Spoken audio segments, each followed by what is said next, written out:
I love Jasmine, but she ain't worth it. She is not worth it. We need to wake up, be strategic, think about the game in a chess standpoint and not a checker standpoint. We have to think 2, 3, 4, 5 moves ahead. I refuse to give up power that could impact the lives of my grandchildren and great-great-grandchildren that aren't even here yet, because we all in our feelings about Jasmine Crockett, who didn't care enough about her own damn campaign to hire a damn campaign manager.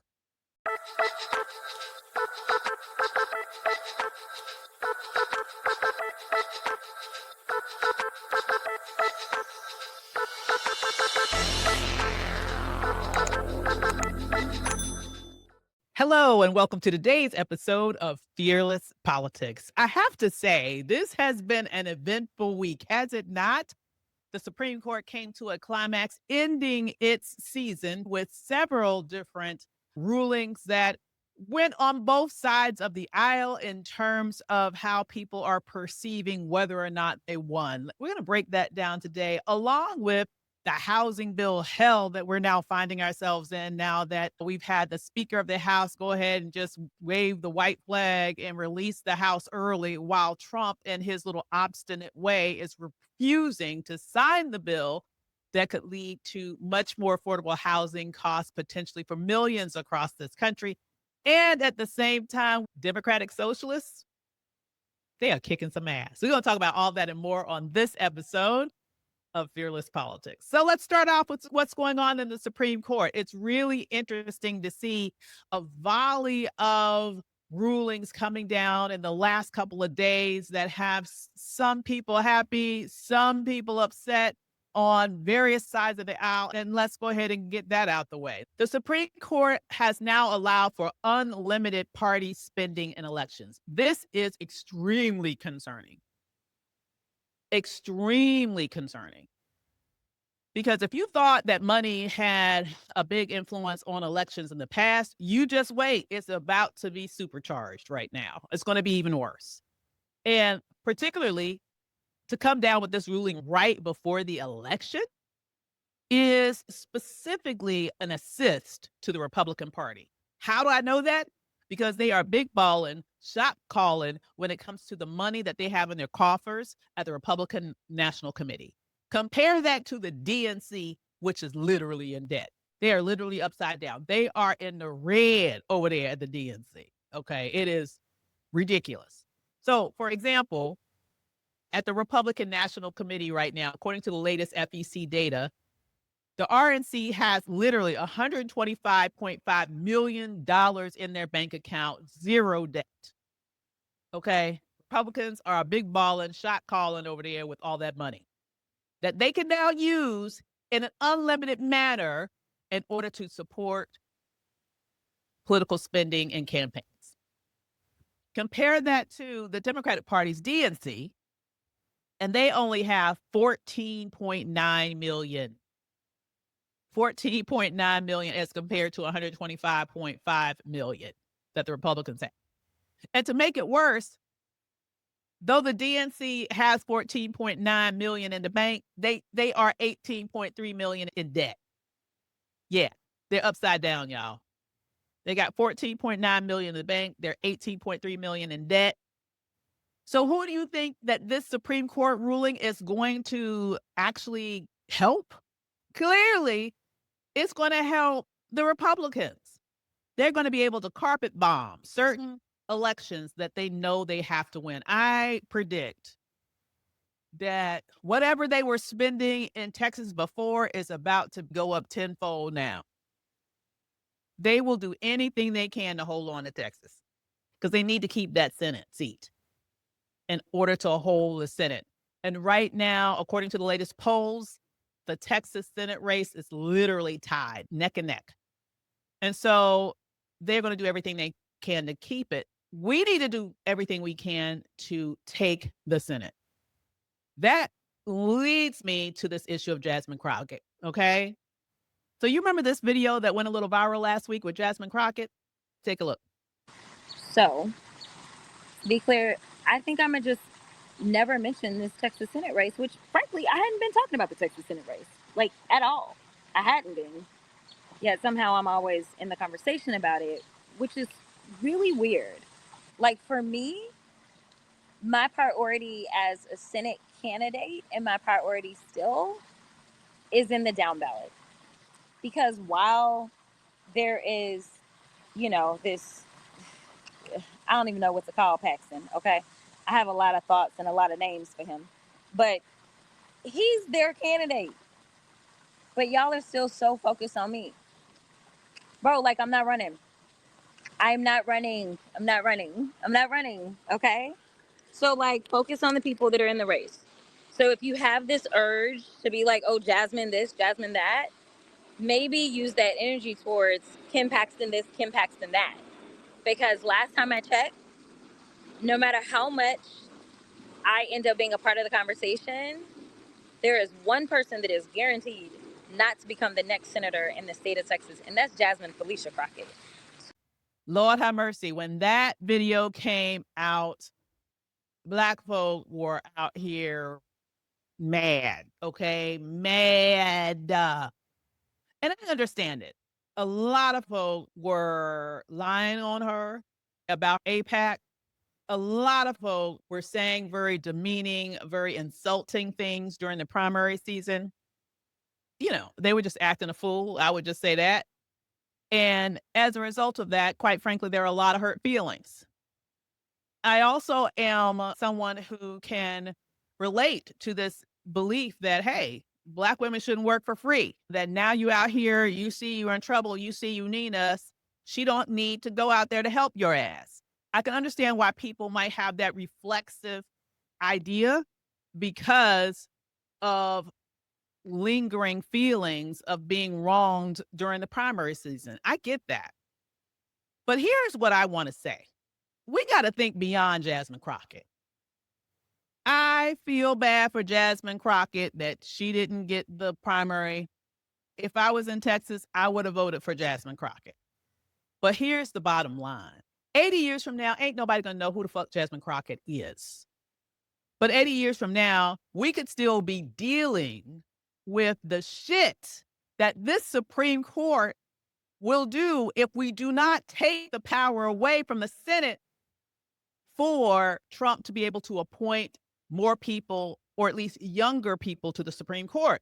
You just had this week NPR leak out a report that Alito is about to retire, and then they were forced to rescind it. It's already been rumblings that Clarence Thomas may be retiring. And now, who knows? It might be both of them may be retiring within the next 2 years. This would give Trump the opportunity to replace both of them with younger versions of themselves. These are lifetime appointments. We don't need to be getting all up in our feelings about one person who refused to hire a damn campaign manager for our own damn campaign. I'm just real about it. If Jasmine really wanted this race, why the hell would you be running for U.S. Senate and have plenty of money on your campaign, but still decide that you know better? Therefore, you don't need to hire a campaign manager for your own damn campaign. This is true. Received from two very different, but also very reliable sources who both have stated to me that she refused to hire a campaign manager, that she believed she didn't need a campaign manager. She wanted to run this unconventional campaign. Well, congratulations. You ran an unconventional campaign, but you lost very conventionally. Okay. And so now here we are.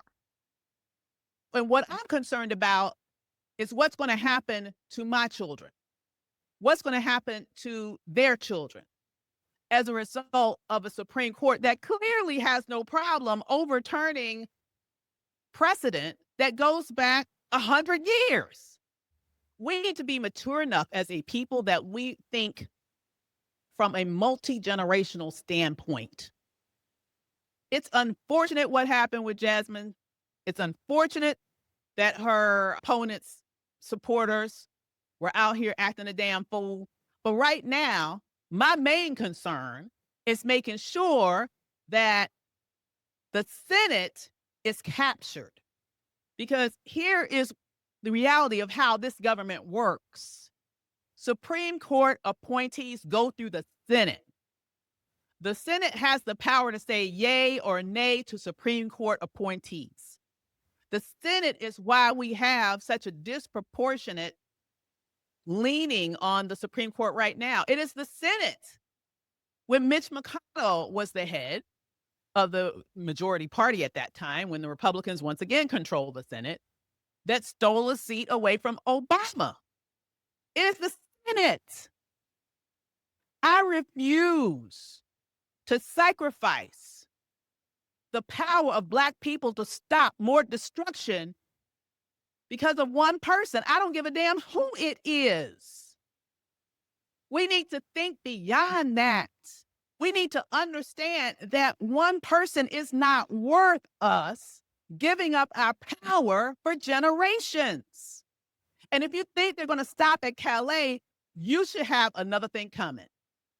You know, I hate to say it, but when Dobbs happened and they eliminated the right to choose for women, I said back then, this is not the end of what they're going to do. It's just the beginning. And here we are, and we're seeing it in real time. They've eliminated now Section 2 of the Voting Rights Act. We're already losing Black districts. And you just wait until they're able to replace Alito and Thomas with 40-year-olds who could be on the bench for another 30 or 40 years. Come on, people. I love Jasmine, but she ain't worth it. She is not worth it. We need to wake up. Be strategic. Think about the game in a chess standpoint and not a checker standpoint. We have to think 2, 3, 4, 5 moves ahead. I refuse to give up power that could impact the lives of my grandchildren and great-great-grandchildren that aren't even here yet, because we all in our feelings about Jasmine Crockett, who didn't care enough about her own damn campaign to hire a damn campaign manager. Absolutely not. Wake up. Wake up. Wake up. And one last thing I will say about that, and this is a good point. I hear a lot of people saying he needs to earn our vote. Absolutely he does. But you know how that happens? You have power. You go to his campaign and say, this is what I want. Every time I hear people saying, well, he needs to earn our vote, I'm waiting for, okay, what does he need to do to earn your vote? It just kind of ends with, he needs to earn our vote. Listen, let me give you some game here. You don't wait for him to come to you and say, please vote for me. And honestly, let's just be honest too. A lot of people who are saying that is because they have a monetary desire to get him to invest in whatever it is they are doing. They could be an influencer. They could be somebody in media. And Black media should be paid. But let me just say, you also have to think, what do they really mean by that? He needs to earn our vote. He needs to earn our vote by paying me money so I can talk about him. What I want you to understand here is that how that happens is that you go to his campaign and say, we want A, B, C, D, E, F, G. Have we done that yet? I am not aware of it. So what I'm telling you, those of you in Texas, figure out what you most want from your Texas senator. Go to him, tell him that's what he needs to do in order to earn your vote. And then that's how it happens. Just sitting back saying he needs to earn our vote, but you don't have any specifics about exactly what that means besides, I don't know, maybe giving some influencers some money so they can talk about them. What does that even mean?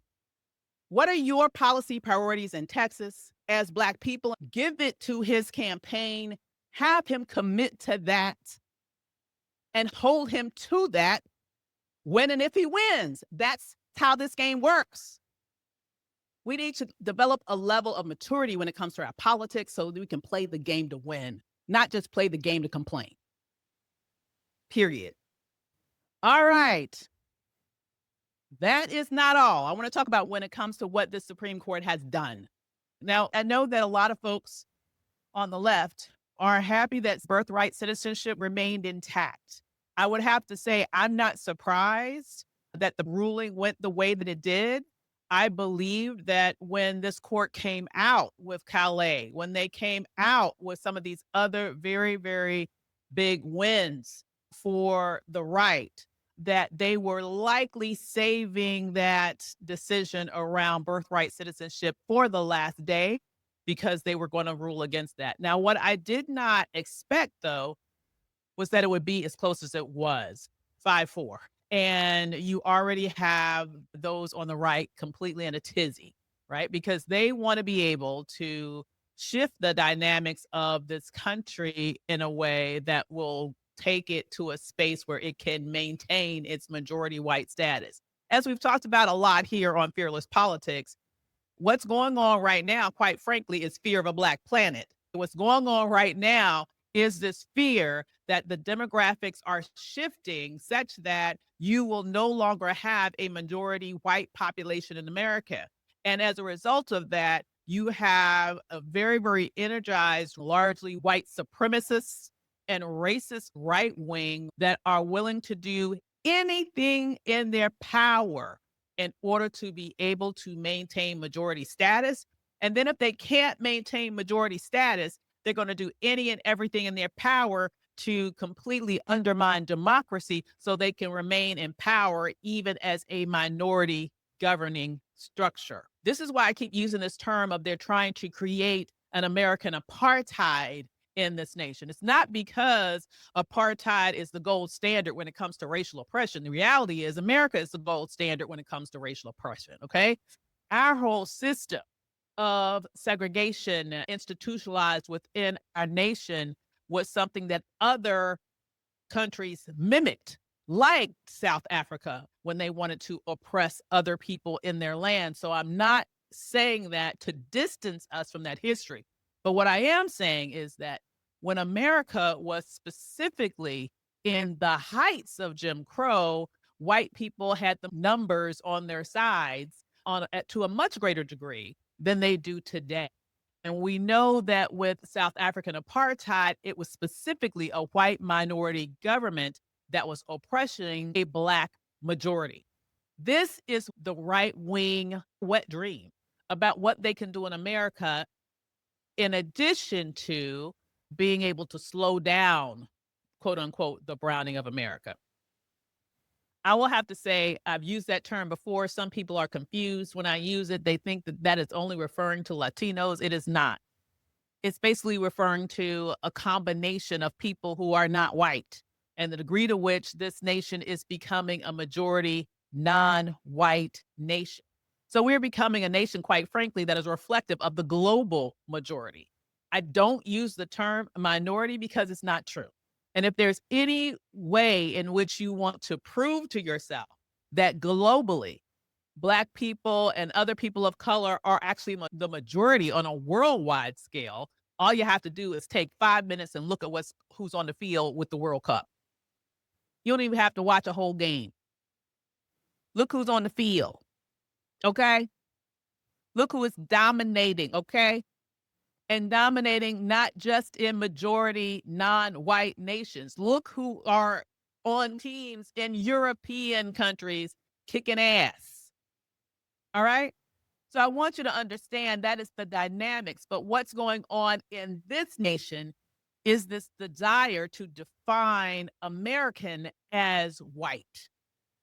And if you are not white, you are not American. So this is why you are having the right actually go ahead and basically pitch a fit at this moment with the fact that they lost birthright citizenship. It's very funny that they didn't technically lose birthright citizenship. Because let's be real, a lot of Europeans came here via birthright citizenship. Okay? A lot of Europeans have anchor babies. A lot of them. And I'm going to have to make sure that I research this for the next episode, but I am sure that quite a few of them are actually in Trump's family, immediate family. Because I have to say, it's very interesting that you have Trump on this anti-immigrant tirade, and all but one of his wives were immigrants. It's really interesting. But the reality is, obviously, it's not that they don't want immigrants. It's just that they only want white immigrants. And we see that really in real time.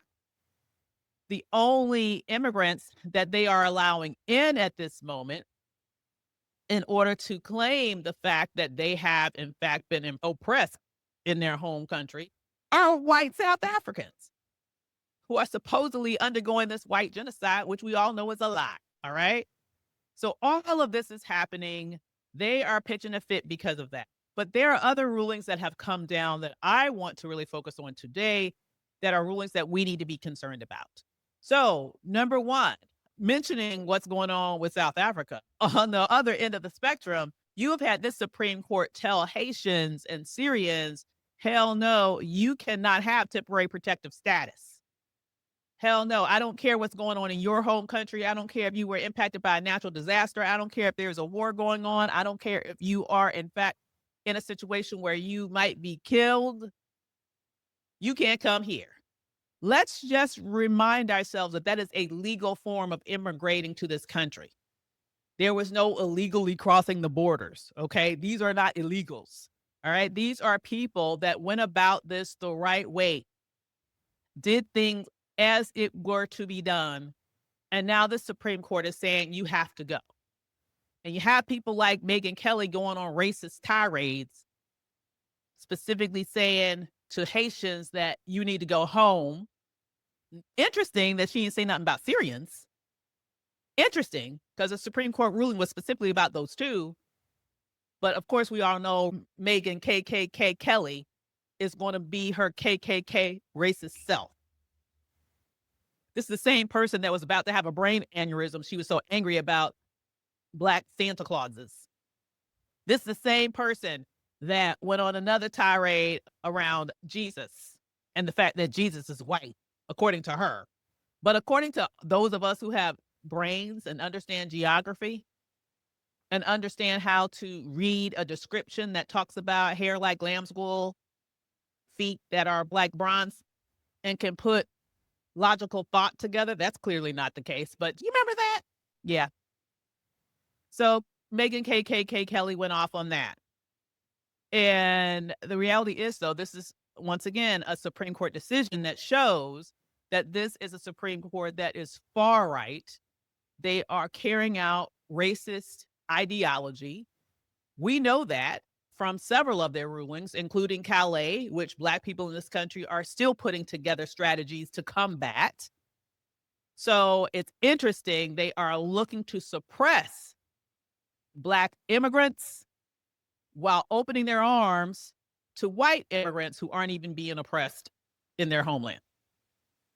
But that's what they do. All right. Now, those aren't the only rulings by the Supreme Court that we need to be concerned about. And looking at other rulings that came down this week, for example, a couple that I'm particularly concerned about has more to do with voting as well as with civil service protections for federal government workers. This Supreme Court came down with another blow to the Voting Rights Act when it specifically found that you cannot have anyone come and assist someone who has a disability of some sort and they need help voting. Now, what's concerning is not only the fact that that's the conclusion that they came to, which obviously is going to hurt people who are disabled in some way or who are illiterate and need help reading or who maybe speak another language but are citizens and need help deciphering the whole ballot situation. What's disturbing is also how they came to that conclusion around who can represent people who are facing some sort of challenge with exercising their voting rights. Specifically, this court found that you cannot have private individuals or organizations bring suit on behalf of these people. Instead, this is something that this court is saying needs to be handled by the DOJ. Now, what's really concerning here is that we know that this DOJ ain't interested in protecting civil rights. We know that this DOJ ain't interested in protecting voting rights. And so if we are going to sit here and act like it is a good thing that we're not going to be able to bring those suits ourselves as individuals, or that core organizations that have for decades brought suit when our voting rights have been infringed upon, I want you to know that this is another way in which they are attacking our right to vote. This is them saying that we will do whatever the hell we want to. And even if we run afoul of the law, you cannot even go out and get attorneys to represent you in order to rectify the situation. That right there is dangerous. It's dangerous, and it's just yet another thing that they are doing in order to chip away at our voting rights and to undermine democracy. And I want to say this, there are a lot of surveys that suggest that, particularly around Black folks, when you talk about saving democracy, it's something that really does not resonate with us. It's something that we don't really seemingly care that much about. It doesn't really move the needle. Let me make a quick argument about why this is important. Because I have to say, I understand. I understand that democracy hadn't been very democratic for us for a whole hell of a long time. For most of our time here in this nation, democracy hadn't been shit to us. We are at a point right now, we're about to celebrate the 250th anniversary of this nation. Let's be real. To me, this nation is only about 60 years old, right? Because this nation really wasn't a full democracy until the 1964 Civil Rights Act and the 1965 Voting Rights Act. It wasn't a true democracy until my people got the opportunity to participate in it after spending centuries in this shit building it up. So we are nowhere near our 250th anniversary in my view. But I will say that now that we are here and we have this power and we are strategically located in key states that typically decide presidential elections, I find it very interesting that now that we're at this point, you have folk who are trying to undermine democracy. I went very deep into this issue on a recent episode where I talked about how research has shown us that those people who have racist views are more likely to want to have an autocratic system.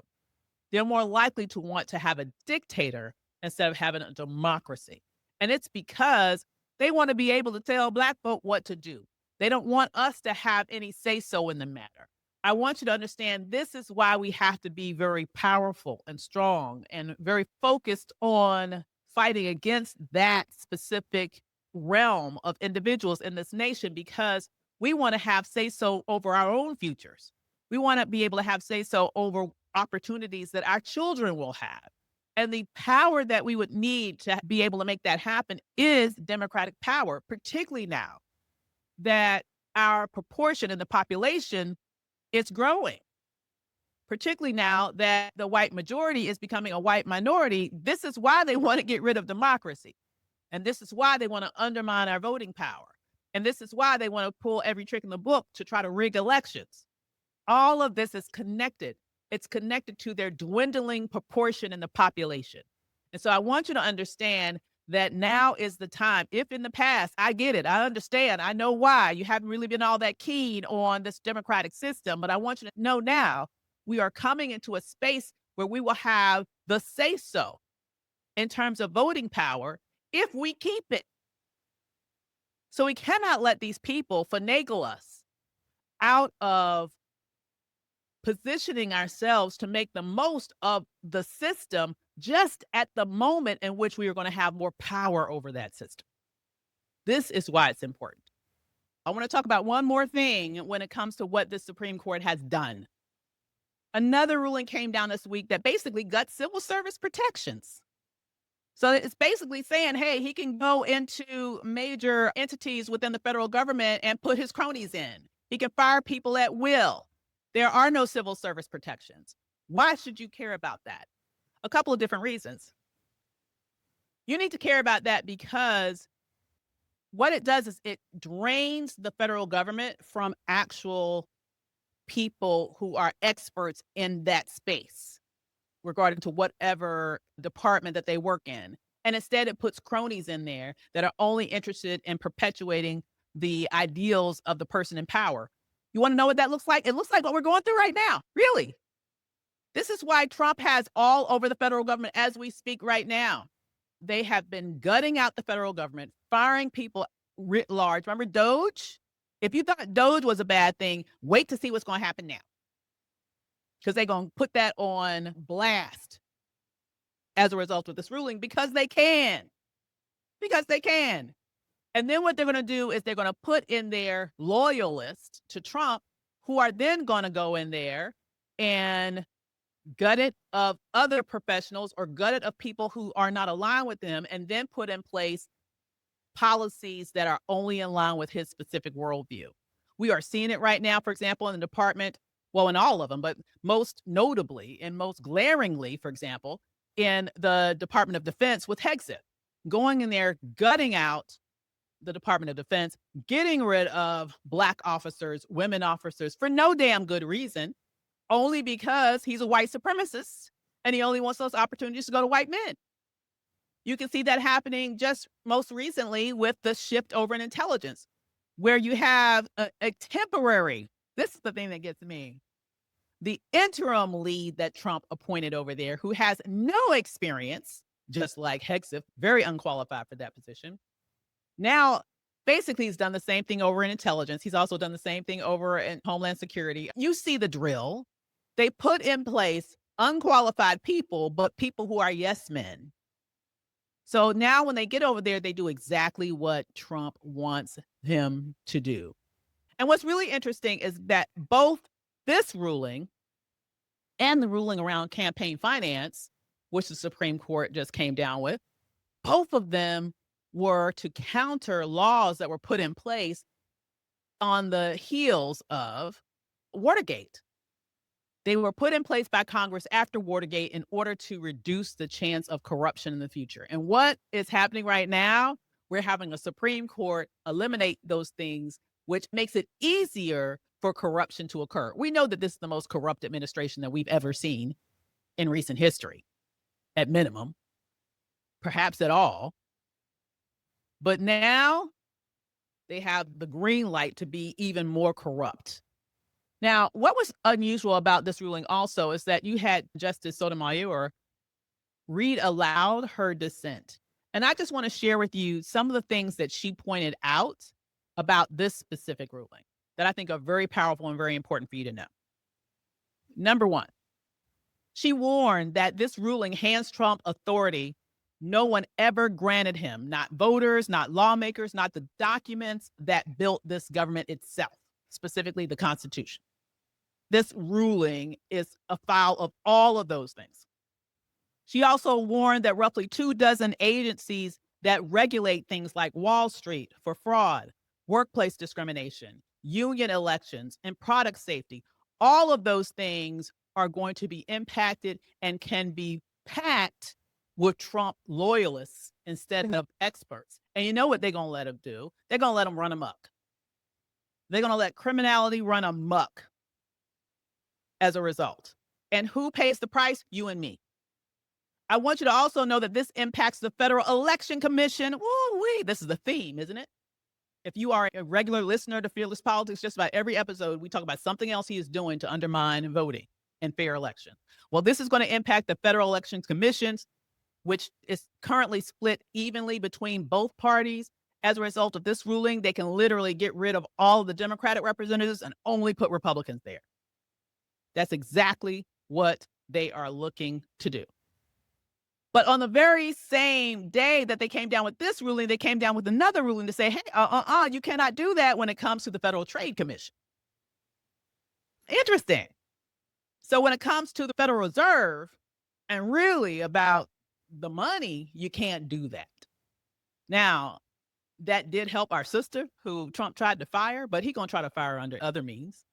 However, it shows you the illogic nature of this court, the political nature of this court. They want to protect the money in that sense. But when it comes to our voting rights, when it comes to our safety, when it comes to things like that, they are allowing this administration and all future administrations to run amok. But I feel like they are especially not caring about future administrations because they believe, honestly, that the Democrats don't have the balls to do anything like this, that they run it fairly. And frankly, unfortunately, probably would. There needs to be some energy matching here, which is why I believe you've had the Democratic Socialists have such a good run here recently, because people are saying we're not seeing enough fight out of it. What we need are people that are ready to fight back and fight back hard. One last thing I will say about this particular ruling and allowing people to just be fired willy-nilly. There was a piece in the Washington Post over the weekend that was so powerful. It profiled 4 Black women who, among them, had 9 degrees and not one steady paycheck. So I have a question for Trump. Where are the Black jobs? Where are the black jobs? Where are the black jobs? Here's the reality. And for all those black Trump supporters, face the reality. He don't give a damn about you. He don't. There was an analysis by the Washington Post reported on in this story where they looked at the number of times that Trump mentioned anything about black unemployment since he's been president. Back in 2018, he mentioned it in 27% of his speeches. Okay, that's a pretty good representation. Back in 2019, it had gone down to 18% of his speeches. Okay, it had gone down, but he's still talking about it. All right. Guess how many times he mentioned black unemployment in 2025? Out of 422 speeches, not once. Not once. While black people are out here experiencing unemployment rates that have only been exceeded by the pandemic and the Great Recession, he don't give a damn about you. And lastly, I want to talk about this housing bill hell that we are in right now. Or maybe it's housing bill purgatory, but I'll call it housing bill hell. So the Republicans were all excited. They were going to have this big hullabaloo showing Trump signing this housing bill, which is actually a bipartisan housing bill that was co-sponsored by Senator Tim Scott out of South Carolina, as well as Elizabeth Warren. And this bill had some really good qualities, right? Some of the core features, it was going to curtail corporate buying so that you couldn't have big corporations buying up large swaths of homes only to then rent them back at exorbitant rates to people. It was going to speed up construction to increase the number of houses on the market, including allowing for alternative housing sources like manufactured home. And as you increase the supply of housing, it would then make housing more affordable. It would also expand financing opportunities for more small dollar mortgages, once again, allowing for more affordable housing and for greater opportunities to repair public housing so that it could be in better conditions. Okay. They went to Trump about to sign it, and he's like, no, I'm not going to sign it until we get the SAVE Act put in there. Well, of course, that scuttled everything. You have Speaker Johnson now, who has called an early end to the House. He's released them for the next couple of weeks. You have Trump, who was literally on tape saying, oh, I don't really care, in essence, about housing. He calls it a yawn. Don't believe me? Check this out. What are your plans for the housing bill, Mr. President? I don't know. I think it's so unimportant by compared to the Save America Act. But will you sign that housing bill? I have not. It hasn't been sent to me yet. It's coming. I understand, and then I'll make it. Here's what I would like to sign. Much more than a bill. That big deal. It's a yawn. And then here's what's interesting to me. Do you remember this? For most of my childhood, we were renters. My mother saved for well over a decade to buy a home. I was a teenager when that day finally came, and I can remember so well how excited she was. I know what home ownership means. And sadly, right now, it is out of reach for far too many American families. During the foreclosure crisis, I took on the big banks who exploited people in the housing market. And today, corporate landlords buy hundreds of houses and apartments, then turn them around and rent them out at extremely high prices. I will fight for a law that cracks down on these practices. We will end America's housing shortage by building 3 million new homes and rentals. We should be doing everything we can to make it more affordable to buy a home, not less. I'm Kamala Harris, and I approve this message. Precisely. So here we go. If only we had a President Kamala Harris, this would have been law. Many of the things that were included in this bill, she had already proposed to do during the campaign. In fact, she had also proposed to give first-time homeowners $25,000 in down payment support. This would have been a done deal. Now it's in housing bill purgatory at minimum, potentially housing bill hell, because it may never get signed. I know a lot of people are saying, well, since it's passed both the House and Senate with a veto-proof majority, he probably just doesn't want to veto it because he doesn't want to go through the humiliation of getting his veto overwritten. because of the rules of the situation. Typically, when you send a bill to the president and if he doesn't act on it within 10 days, then it automatically becomes law. So people are saying, oh, it'll probably just become law anyway without him doing that. And therefore, he doesn't have to go through the humiliation of having his veto overridden. But what if Johnson never sent him the bill? What if Johnson never officially sent the bill over to the White House? What happens then? And I think that's a big possibility because Johnson, his little mealy mouth, he'll do whatever Trump tells him to do. Trump does not want to sign this bill. He does not want it to go into effect. He has said as much before. Hell, who's to say he doesn't have interest in those big corporations that buy up hundreds and thousands of homes at a time?